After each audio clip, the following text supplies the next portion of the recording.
Што ни кажа Далибор минатава недела? Кои автори на посланието до прва Солуњаните со апостол Павле се Силванус и Тимотеј. На почетокот поздравот кој го има апостол Павле, тој е многу повеќе отколку само поздрав, здраво, тука сме, поздрав од овие двајца, туку не се коавтори. Со други збори имаат одреден допринос во тоа послание. Дали тоа е ради некакво надгледништво, дали е некаков авторитет. Апостол Павле го пишал посланието, но тие се таму заедно со него. Спомнати беа причините зашто апостол Павле го донел Евангелието токму во Солун. Знаете, има причина зашто Павле бира одредени места да го однесе Евангелието. Како што кажавме, Солун е трговски центар во тој регион, во нашиот регион, во малку поширок регион, и апостол Павле фактички оди во регионот каде што знае дека зборот Божи, Евангелието, таму ќе се расшири насекаде. Исто така евреите биле во голем број во Солун. Имале синагога, имале све, имале доста развиена заедница, и од тоа што јас го читав, всушност Солун на крајот на 19 век бил доминантно еврејски град. Имало многу евреи во Солун. Тоа беше многу чудно да го прочитам. И биле фактички голем дел од луѓето кои поседувале бизниси биле евреи таму. Тема која се провлекува низ целото послание исто така е темата на вера, надеж и љубов. Апостол Павле, тоа трипартитно евангелие, од време на време ќе го спомне во најразличен контекст. Една тема која ми остави силен впечаток од прва глава, а не сакав да не го спомнам тоа, кој е многу важен дел, е дел од 6 стих, каде апостол Павле зборува за една многу важна работа. Таму се зборува таму Павле го спомнува терминот миметаи или имитирање. Имитирање. Апостол Павле вика: многу се радувам што ме имитиравте мене во верата и така вие станавте пример за сите цркви во Македонија и Ехаја или Грција. И апостол Павле таму спротивно на имитирањето ја наведува како мрзливоста. Всушност во духовниот живот да следиш некого значи да имитираш некого. Ако читате Евангелијата, ќе видите колку пати Исус, кога ги праќа апостолите во мисија, како негова мисија, он ги праќа, он со други зборови дури ги облекува како него. Он вика: јас сум добриот пастир, така? И кога ги праќа во мисија, вика: немојте да земате ништо, осме стап, торбичка, ги облекува како пастир. Како него. Им кажува што да прават, да го имитираат во тоа. Да бидеш свој, ова модерната филозофија, биди свој, just do it, што е да бидеш свој духовно, што е да значи тоа во многу контексти, не те носи до слобода, туку до мрзливост, која преминува во самоправедност и критицизам. Читајте ги препораките на Исус и поучувањата на Исус во најголема мера.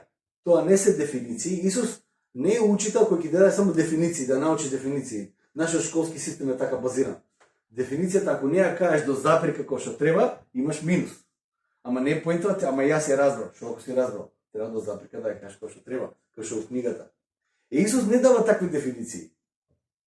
Тоа не се туку пример кој ти ги предизвикува он ги предизвика своите апостоли преку примерот кој го дава да го следат и да го имитираат. Нешто што продолжи да го прави и апостол Павле.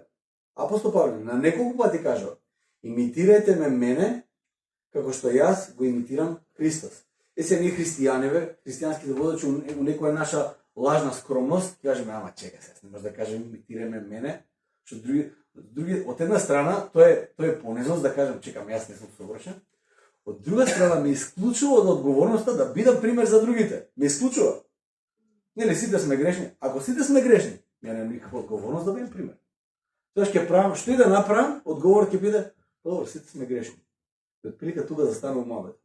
Апостол Павле не си ја зима таа слобода на некој начин тој изговор, туку тој вели: имитирајте ме мене како што јас го имитирам Христос.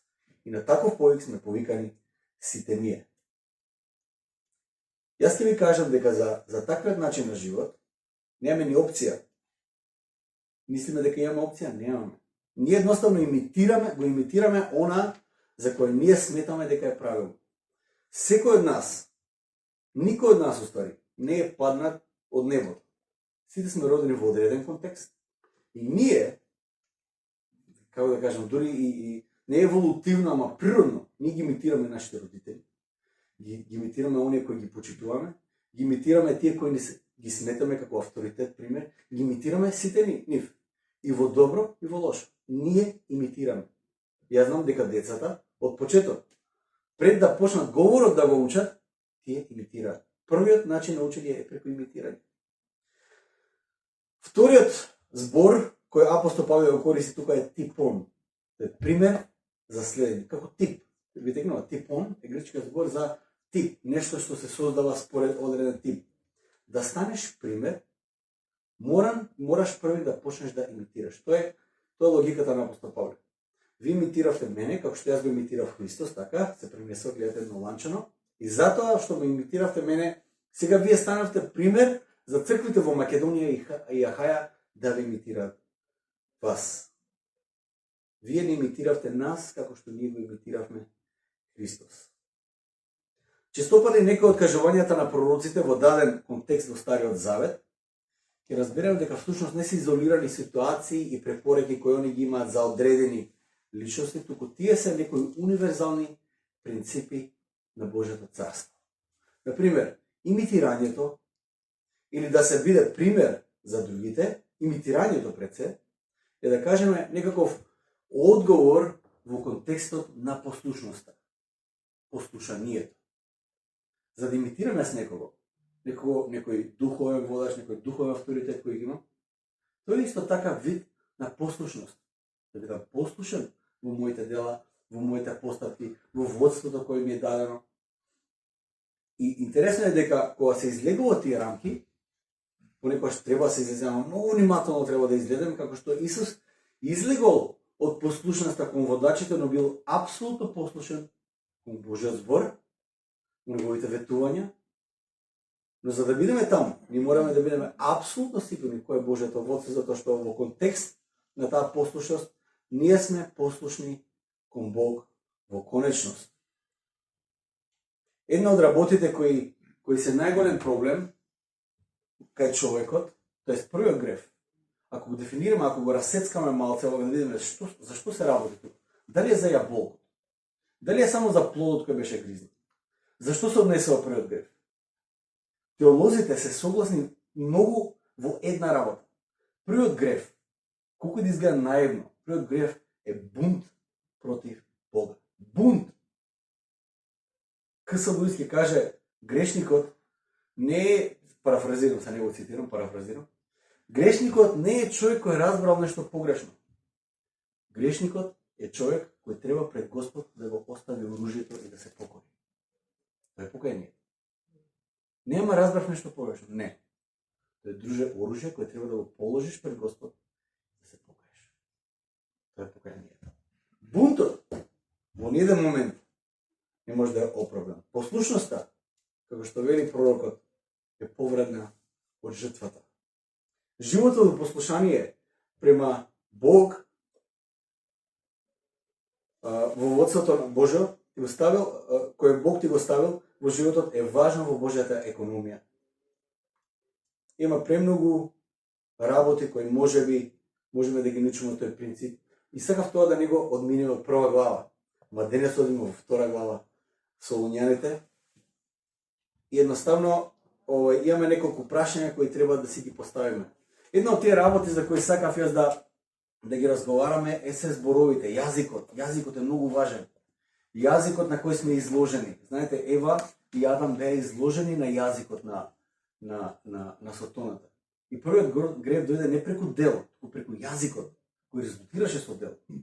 Јазикот кој го користиме, дури Јаков ќе каже, е како оган, може да запали, многу мал член од телото, може да запали цела шума, може да направи толкава катастрофа. Јазикот е силен како животот и смртта, многу е силен. Мораме да бидеме внимателни. Од една страна како го користиме јазикот, од друга страна на што се изложуваме, на кој јазик ние се изложуваме, на кои зборови се изложуваме. затоа што тоа не менува и влијае врз нас. Многу е важно тоа. На какви зборови се изложуваш?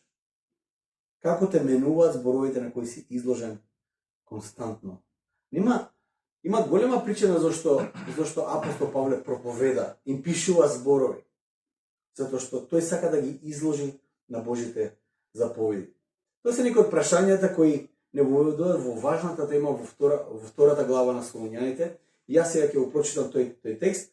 Прва Солуњаните 2, 1 до 4, ќе ве замолам да станеме додека учитаме Божиот збор, тие што можете станете.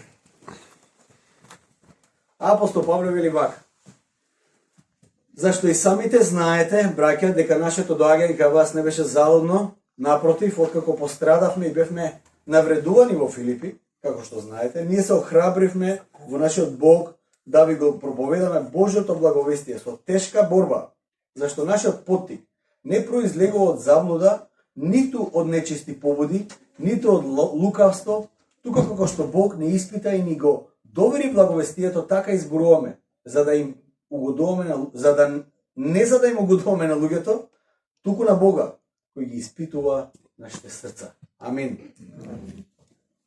Може да седнете. Павле, давајќи им контекст за неговата работа помеѓу нив во Солун, дека во Солун дошле после страшното искуство во Филипи. Ако сакате да видите што се случувало во Филипи, треба да читате во Дела апостолски и видите дека во Филипи Павле бил и тепан, и затворен, и се живо. При самото доаѓање во Солун, истата клапа од Филипи ги следи и се обидува и таму да им направи проблем, и во средиштето на силно противење тие го проповедале Евангелието на Солуњаните. Апостол Павле не се уплашил, не се навредил, гале може да му прават на него. Тој таму да го проповеда Евангелието. Павле сака да им каже дека тие би требале да бидат во можност и јасно да го видат нивниот мотив за службата, дека не е некаков материјален бенефит, или некаква слава, или некаков социјален бенефит, туку едноставно проповедањето на радосната вест помеѓу Солуњаните и спасението на нивните души е единствениот мотив зошто тие отише таму да проповедаат. Нема друг мотив.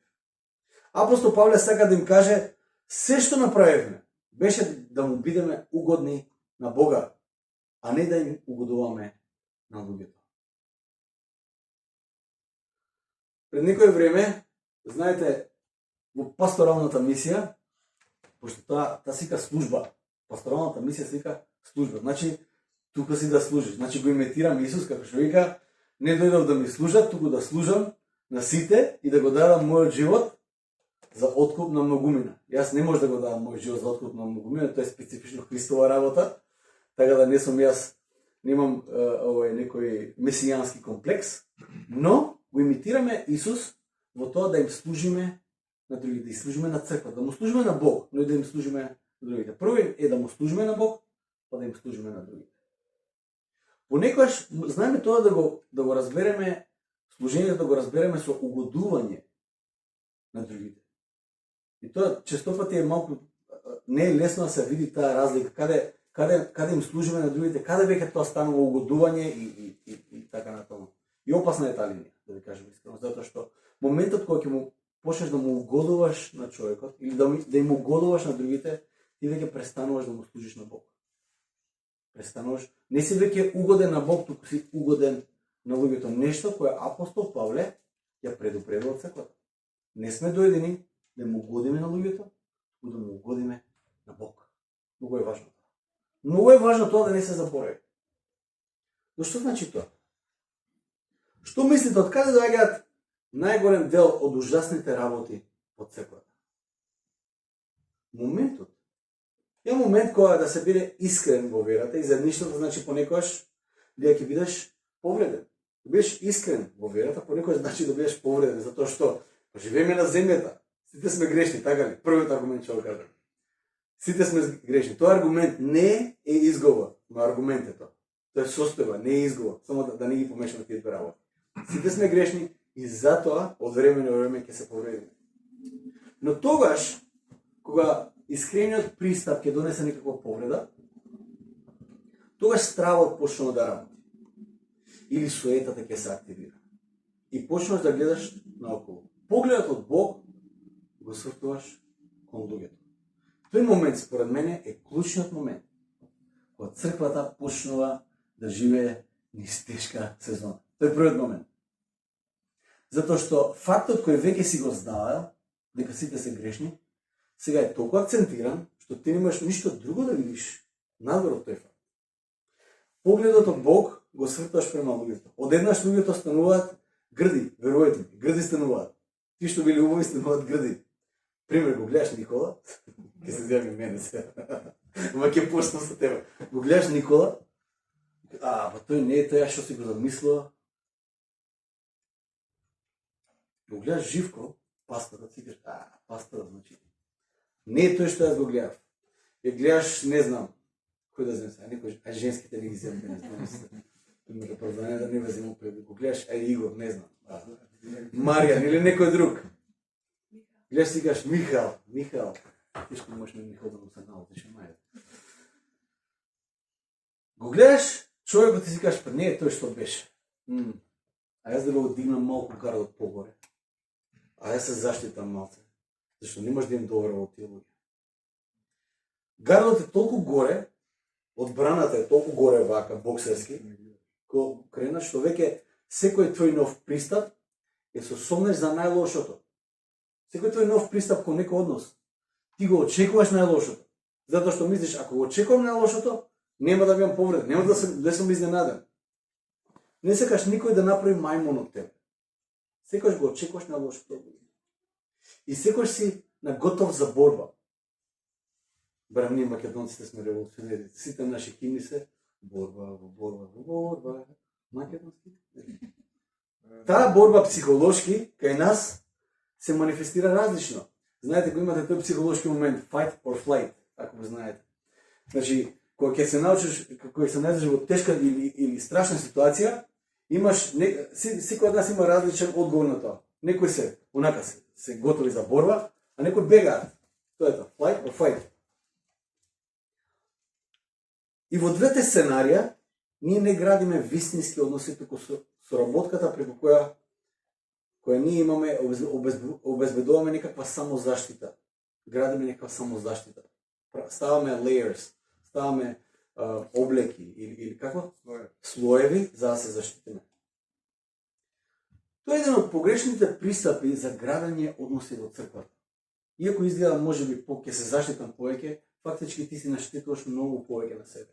Павле го пишува тоа што го пишува да им покаже на Солуњаните дека неговото претходно искуство на понижување не значи дека сега тој ја научил лекцијата и никој од него веќе нема да прави мајмун, па пред се мисли на некаква самозаштита, туку им кажува дека неговиот пристап кон Солуњаните е искрен и отворен, пред само да му биде на Бога, а не на луѓето, и покрај тешките работи кои тој ги искусил, во речи се сите места кај што ги посетил. Па и во Ерусалим. Па кај да бил? Павле бил нападнат. Ама тој не изградил некаква самозаштита да каже чека се тука, да им помуда. Нема искрено. Сега да видам кој е анализа, психолошка анализа пред Евангелие. Не. Апостол Павле ќе каже во 3 и 4 стих, зашто нашиот поттик не произлегува од заблуда, ниту од нечисти побуди, ниту од лукавство, туку како што Бог не испита и ни го довери благовестието, така изборуваме. Не за да им огудуваме на луѓето, туку на Бога кој ги испитува нашите срца. Спротивно од однесувањето на апостолскиот повик, од она на апостол Павле може да се разликува во 3 важни сегменти. Апостолскиот мандат е мандат даден од Бога за луѓето кои се повикани да го носат Евангелието, но и даден им е Божи авторитет во црквата за управување и нагледништво. Тоа однесување може да се препознае преку некои квалитети, тоест плодови кои произлегуваат од него, од тој на кого Бог му доверил нешто. Но исто така може да се препознае и однесувањето на оние преку кои непријателот сака да ја разруши црквата. Апостол Павле, ако читате неговите посланија, апостол Павле не е флет мен, како да кажам. Неговите чувства не се флет. Он е или премногу загреан за Господ, или се бори против оние што е нешто. Значи, на апостол Павле Бог и црквата му се многу драги. И тоа не може да го скрие. Он ќе се бори за тоа до самиот крај. Апостол Павле ги вади тие лоши плодови на површина за да можеме лесно да ги препознаеме. На крајот на денот апостол Павле вели дека целта на неапостолското служење не е угодување на Бога, туку угодување на човек. И тоа мора да го разбереме. Целта на неапостолското служење, она служење кој не доаѓа од Бога, не е угодување на Бог, туку служење, угодување на човек. Но тоа се манифестира на следниот начин. Прва работа која апостол Павле спомнува овде е заблуда. Лага. Првиот аспект е лагата и колку е тоа логично. Тоа беше првиот чекор на злото да го намами човекот кон грев. Првиот аспект на злото. Не беше некоја слика, не беше некој поглед, поглед беше инволвиран, но дрвото на познавањето на доброто и злото, Адам и Ева го знаеа, Бог им го каже. Ама кој ги намами со зборови беше лукави. Зборовите, лагата беше првиот момент, првиот аспект. Заблуда. Лагата кога станува основа за некакво заедништво, како што беше заедништвото помеѓу Адам и Ева и сотоната. Понекогаш не мислиме дека тоа бил само разговор. Но знаете, библискиот јазик мораме да го земеме во таа јазична форма во која пишува. Спознавањето на доброто и спознавањето на злото во библискиот јазик, во прва глава Мојсеева или Битие, како што е пишувано, е многу интимна работа. Знаете ли зошто? Зошто е спознавањето на злото интимна работа? Затоа што кога Адам ја спозна Ева, Ева стана трудна. Толку интимна таа работа. Спознавањето на злото на Адам и Ева било многу интимно спознавање на злото. Мораме да бидеме свесни за таа работа. Лагата кога станува основа за некакво заедништво, без разлика на тоа дали е лага во форма на шпекулација или е заблуда која произведува од некаква лажна еуфорија, тоа станува првото лице на градење односи надвор од Божјата благодат. Заблудата ќе охрабри подалби, изолација, повреди и најважната работа ќе одземе можноста на црквата да развива вистинско заедништво и реални односи кои почнуваат сега, а продолжуваат во вечност. Тоа е заблудата. Чим нешто на почетокот било, и само да ви кажам, дека крајот на таквите односи е многу јасен. Многу јасен. Затоа што основата на таквите односи, ако е заблуда, без разлика во каква форма, дали е тоа шпекулација, дали што е да е, ако е заблуда, колку е убаво да изгледа таа зграда што ја градите преку тој однос, колку е убаво да изгледа тој однос во тој момент во кој го градите, ако основата е заблуда, кај да ќе падне, и како што вели Исус, паѓањето на таа зграда ќе биде страшно. Страшно! Заблудата е страшен аспект од градење односи, тоест непотребен. Често пати се лутиме кога некои односи или планови пропаѓаат, без да земеме предвид дека секојаш кога во темелот на нештата е заблуда или некаква лага. Од самиот почеток, нештото е дизајнирано да падне, без разлика на тоа колку го изгледало што се гради. Јас би кажал дури вака.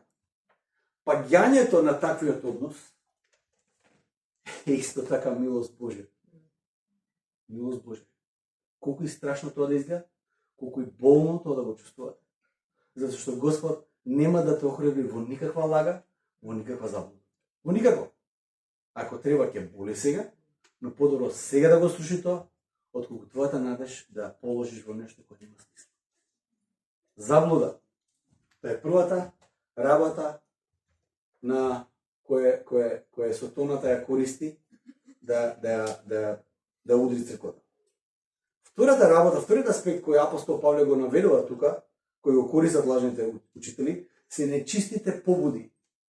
Со други зборови, тој е нивниот мотив. Имаат мотив позади нешто. Лагата само по себе открива дека мотивот за тие нешта биле нечисти побуди. Има многу христијани и водачи кои имаат нечисти побуди и таквите побуди не може да се забележат на самиот почеток. Бидејќи начин на кој тие побуди се прикриваат преку Лукавство, кој е третиот аспект кој апостол Павле го користи тоа. Лукавство. Лесно ќе биде ако ние го имаме секогаш Божиот поглед пред наши очи и во секој аспект да видиме што е лукавство, што е стану го немаме тоа. То никој од нас не е семоќен, никој од нас не е семоќен. Лукавството е начин на кој тие луѓе работат. Лукавството или и троштината, и сега внимавајте тука. И троштината, како што ние го викаме тоа, кај нас дури понекогаш и ја вреднуваме. Ја вреднуваме. Во системот на вреднување на нашиот фолклор, честопати, ако го земете нашиот систем на вреднување, херојот во приказната на Адам и Ева и змијата, херојот е змијата. Затоа што била итра. Била лукава. Ја искористила ситуацијата до максимум и го добила тоа што и треба. Според нашиот фолклор, херојот е змијата, верувајте. Го читате тоа си кажеш, ама ова е многу лошо. Да, но во секојдневието, нашиот херој е змијата. Точка. Анализирайте го, светот околу вас. Очигледно се нашла во ситуација и добила најмногу што можела. Плодот воопшто не се зема во предвид. Мотивот не е ни важен. А тоа што е лага, па тоа нема никаква врска, важно змијата се снашла во моментот и го добила тоа што го сака. Сите тие нешта се плодови кои произлегуваат од лажните учители, од кои апостол Павле сака да ги заштити солуњаните. Како е можно заблудата, нечистите поводи, лукавството да биде во момент, уствари момент на угодување на луѓето? Како е можно? Заблудата, нечистите поводи, лукавството да биде уствари угодување на луѓето. Не е ли тоа угодување на себе? Зошто би ги правил тие работи, ако не сакам да си угодам на себе? Послушайте го ова сега. Угодувањето на луѓето сушност е угодување на себе. Си создаваш еден круг кој се правиш за да си направиш добро на себе, не на Бог. Испаѓа дека ти му угодуваш на луѓето, но на крајот на денот твојот мотив, целата кој имаше, угодување на себе. Јас си му угодувам на луѓето за да си отворам пат на себе, за да ја подобрам мојата состојба, за да го подигнам моето име. И најчесто тоа е на туѓа сметка. Додека тоа го правам јас, другите околу мене можам да ги газам, да што сакам може да им правам. Затоа што во тоа угодување јас си угодувам себе си. Како тоа го правам? Прво го правиме преку лагата.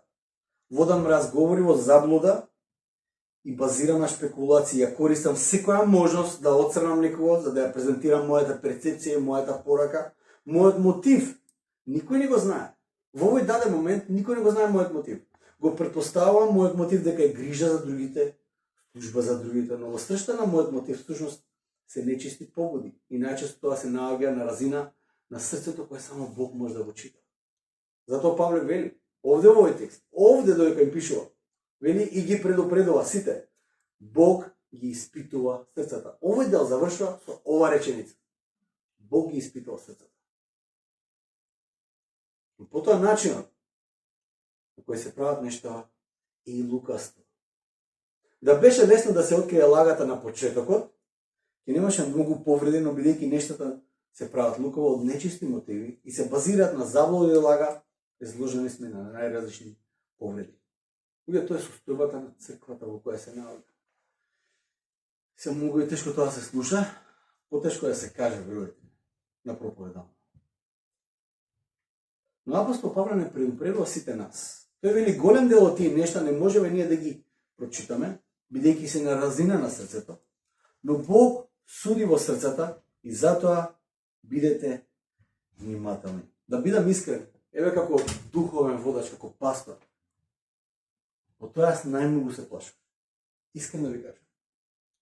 Затоа што сваќам во тоа партнерство со Бог, во тој повик со Бог.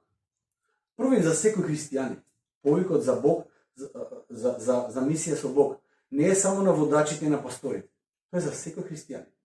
Но да кажеме кај водачите е најизразен, најочигледен, се гледа. Од тоа најмногу ми е страх.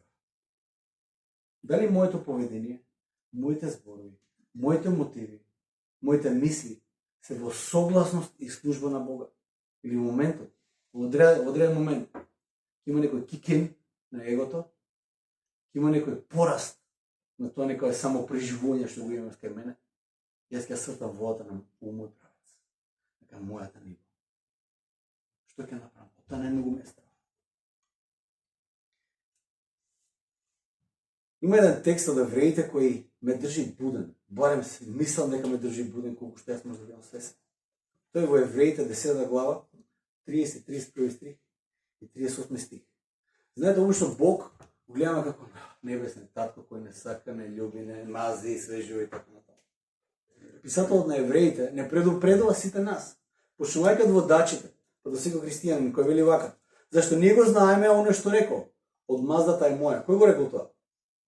Бог го рекол тоа. Од маздата е моја и јас ке наплатам. Вели Господ и уште, Господ ќе му суди на својот народ. Не е устилот Господ ќе им суди на сите од други, затоа што сите други се лоши, а јас сум добриот, на својот народ, почнувајќи од својот дом, како што вика на друго место во Библијата. И ова е страшно. Страшно е да се падне во рацете на живиот Бог. А праведникот ќе живее преку верата. Но ако отстапи, нема да е мил на мојата душа. Тоа ме држи буден. Во последно време размислувам за стравот од Господа. Дали сте размислували вие за стравот од Господа? За стравот од Господа. Ми станува се пореален. Но во тоа е суштината на верата во Господа и стравот од Господа. Интересно е како стравот од Господа носи нова слобода. Стравот од Господа носи нова слобода. Има една поговорка која вели вака: ако немаш страв од Господа, имаш страв од се околу тебе. А па ако имаш страв од Господа, немаш страв од ништо друго. И тоа ми носи една нова слобода. Кога веќе видовме дека е ужасно да се живее во угодување на човек, тоа не е замислата Божја која има за нас, тогаш да се запрашаме, а што значи да се живее богоугодно? Што значи да се живее угодно на Бога? Што значи да се живее во Божјата слобода? Што значи да се живее во стравот од Господа? Апостол Павле во 2 глава 7 стих ќе каже вака: но ние меѓу вас бевме така нежни, како што мајката доелка ги негува своите деца. Позади во фојето има се една нова мајка која дојде со своето дете, Ребека и Диме и Томас. Апостол Павле користи оваа алегорија да каже на кој начин ние постапуваме во Божјото царство. Ние меѓу вас бевме така нежни како што мајката доелка ги негува своите деца. Природна, ненаметлива љубов, слободна љубов, преточена во грижа за своите деца. Така треба да се однесуваме едни со други. Така треба да се однесува водството. Така треба да се однесуваме ние во малите групи. Така треба да се однесуваме ние во секој контекст во кој ќе се најдеме. Со една таква грижа, со една таква љубов едни кон други. Не со гардот највисоко, најгоре, да очекуваме што и да очекуваме од другите околу нас, затоа што сме биле повредени. И тоа е легитимно, сме биле повредени.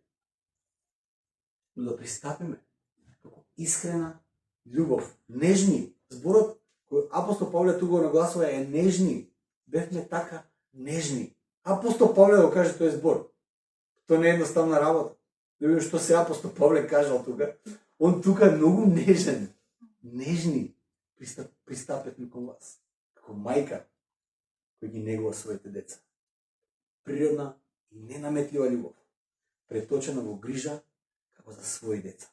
Така апостол Павле пристапува кон слободњање. Во 9 стих апостол Павле ќе каже: спомнете си, браќа, за нашиот труд и мака, зашто работејќи дење и ноќе, за да не обременуваме никого од вас, ние ви го проповедавме Божјото благовестие. Порано во 8 стих повторно тоа го кажам на еден друг начин. Целта на Павле не е Павле центричност, не е таа целта на апостол Павле.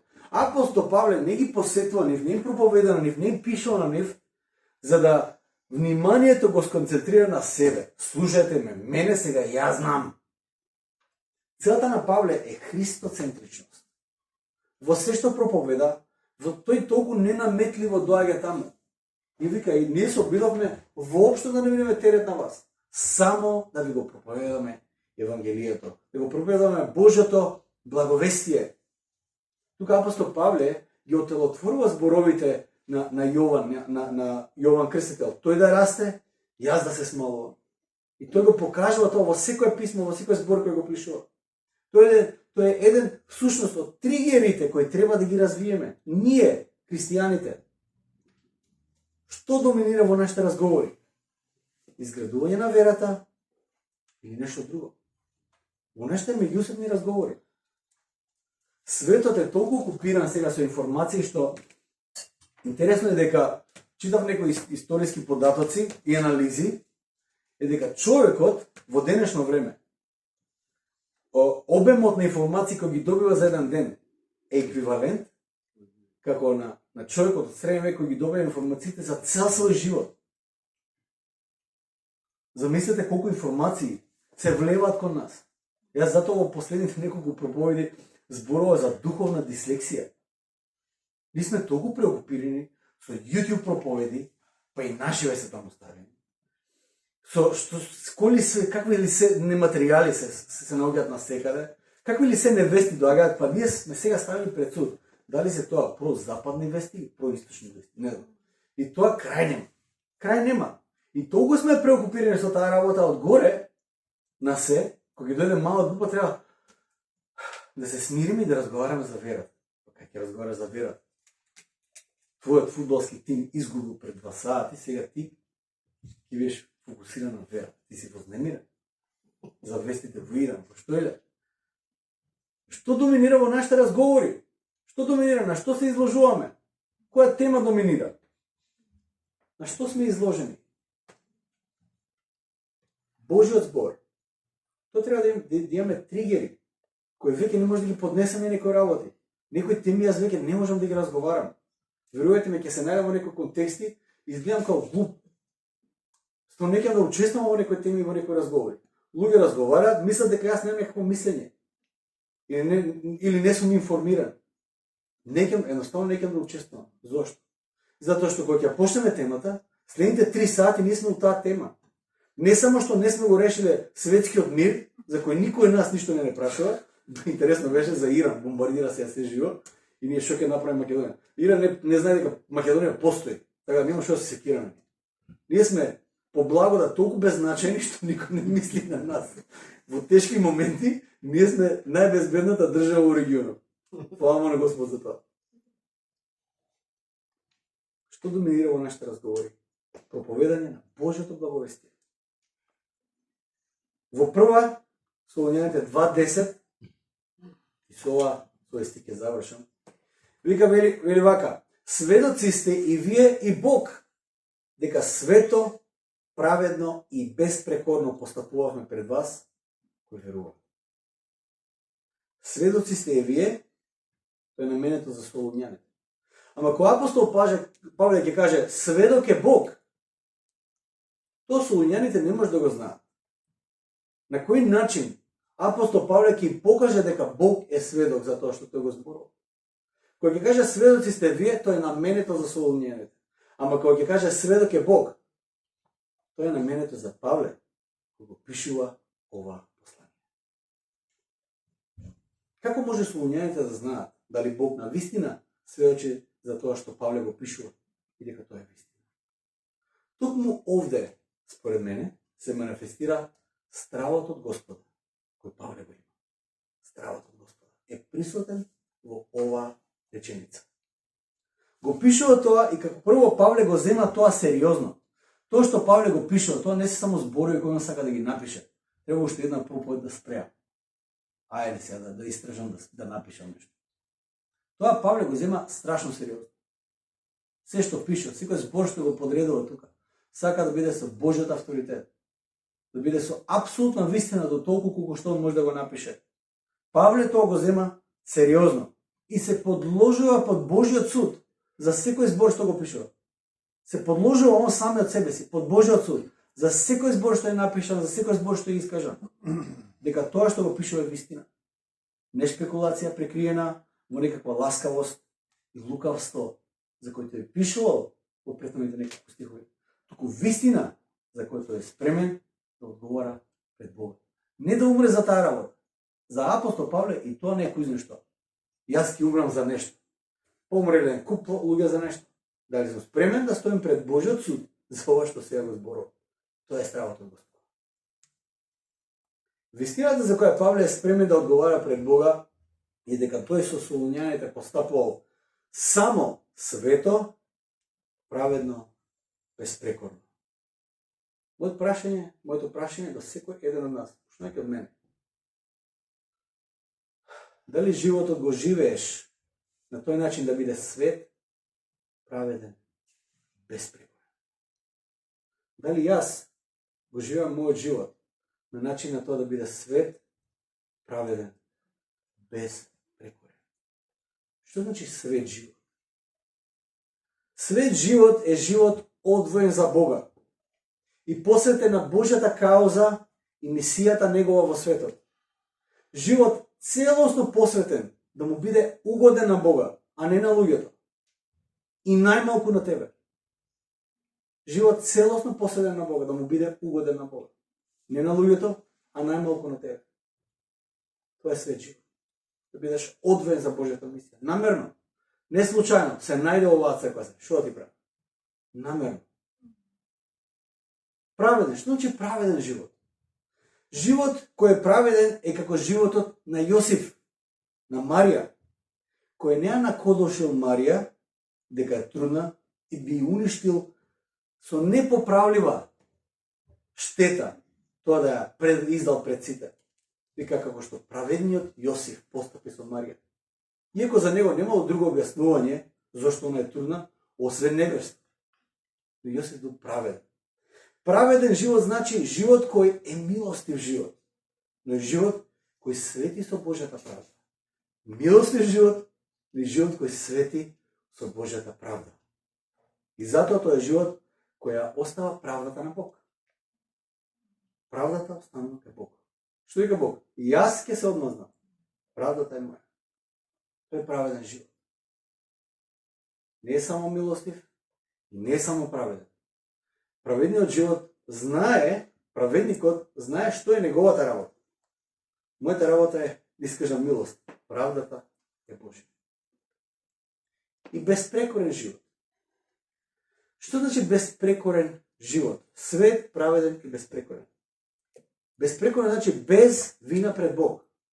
Безпрекорност која отсликува Божјата светост. Тоа е безпрекорен живот. За мојот живот да биде свет, праведен и безпрекорен, јас треба да престојувам во вистината. Не мојата вистина, не мојата перцепција за вистината, туку Божјата вистина. Да престојам константно таму, секој ден, да видам што е тоа што јас го верувам. Дали ова е во согласност со Божјата вистина. За мојот живот да биде свет, праведен и безпрекорен, мојот живот треба да биде во служба за другите. Не во служба за мене, во служба за другите. Од тука почнува христијанскиот живот. Нешто и јас ќе добиам од тука.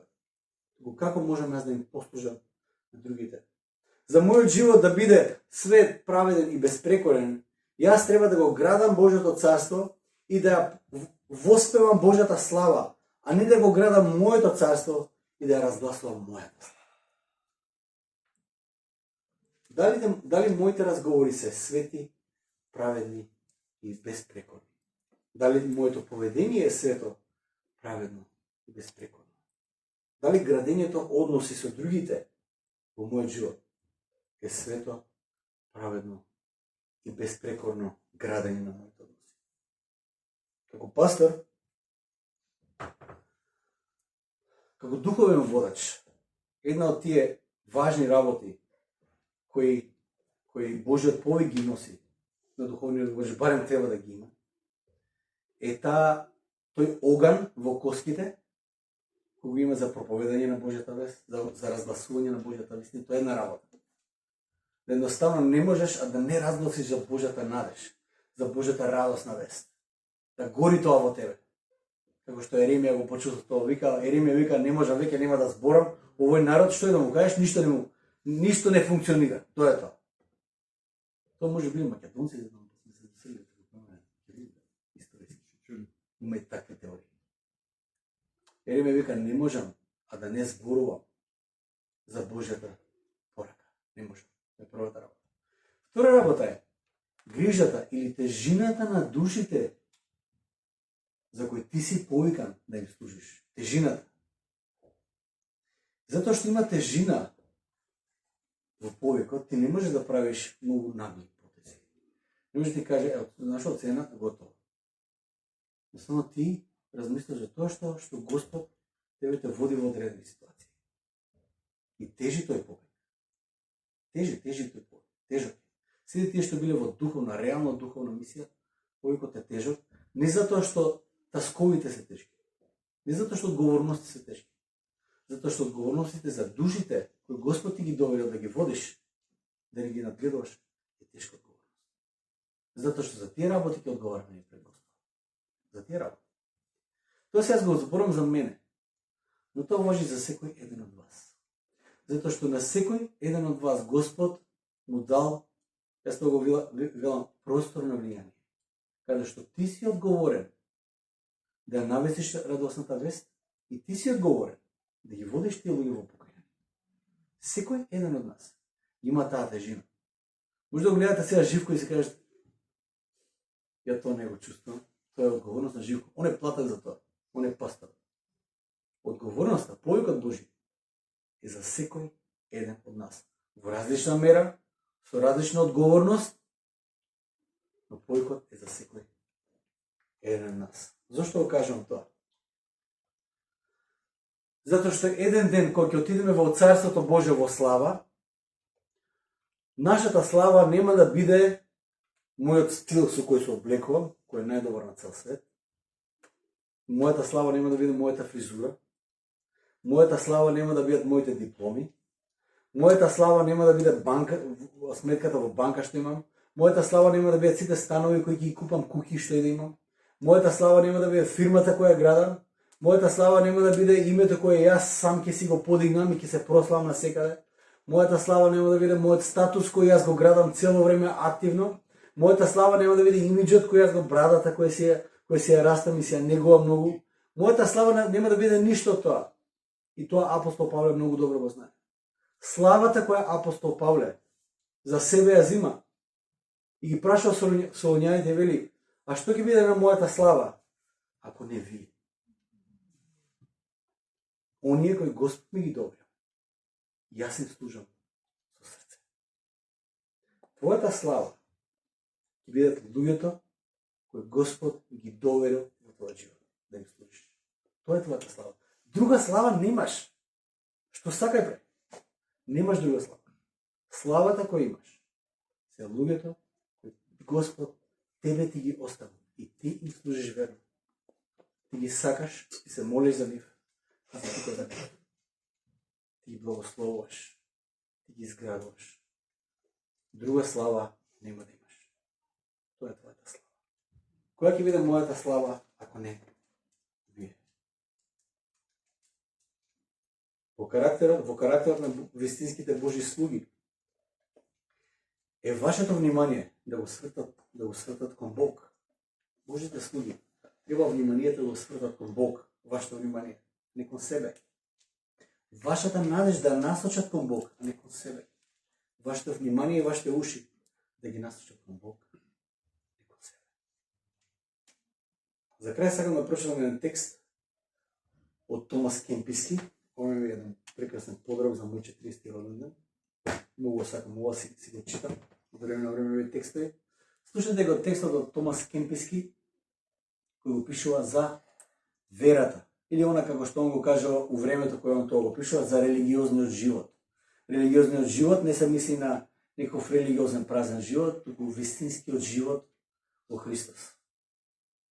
Вели вака: ако сакаш да се согласуваш со другите, браќи и сестри, неопходно е во многу нешто да ја ограничиш својата сопствена волја. Не е лесно да се живее во манастир или во заедница, да се остане таму без поплаки и укори и да се истрае во својот поли. Не е лесно. Томас Кемписки вика, не е лесно ни во манастир, да не се залажуваме. Многу е тешко. Ако сакаш да останеш постојан во благодатта и да растеш во добродетелта, сметај се себе си за изгнаник и патник во овој свет. Треба да се радуваш ако те сметаат за будала и за празен човек од љубов кон Господа. Примањето на монашка облека, смо се спорува за себе, и постригот само по себе малку помага. Тоа што само ќе се ставиш во одредена ситуација не помага. Вистинската промена на животот и умирањето на самолюбието го прават вистинскиот монах. Ако во монашкиот живот бараш нешто друго освен Бог и доброто на својата душа, нема да најдеш ништо освен мака и тага. И нема да истраеш во мир, освен ако се трудиш да бидеш најмал меѓу сите и да им бидеш покорен на сите. Затоа е добро често да се подсетуваш дека во монашкиот живот си влегол за да служиш. У ово што си влезен за да служиш, не обратно. А не да бидеш служен. И дека си повикан да страдаш и да работиш, а не да го трошиш времето во безделничење и празни разговори или зборот кој е туку употребен е оговарање. Во монашкиот живот си повикан да бидеш испитуван, во религиозниот живот, во животот во вера, си повикан да бидеш испитуван како злато во печка. И нема долго да опстоиш ако со целото свое срце не бидеш подготвен да се понизиш себе си од љубов кон Бога. Да се помолиме за крај. Татко наш небесен, слободата ја наоѓаме во Тебе, Господи. Слободата ја наоѓаме, Господи, во починетоста на Твојата волја, во служењето и најмногу се во стравот од Господа. Да знаеме, Господи, дека ние сме Твои, дека, Господи, стоиме пред Тебе и како што вели псалмистот, Господи, ако Господ е со нас, кој може да биде против нас? Господи, помогни да обстоиме во Тебе, во Твојата волја, во повикот кој Ти го имаш за нас и да го градиме нашиот живот, да биде живот свет, праведен и безпрекорен, Господи. Тоа го бараме се, Христе, во Твојата таткова волја. Амен. Амен.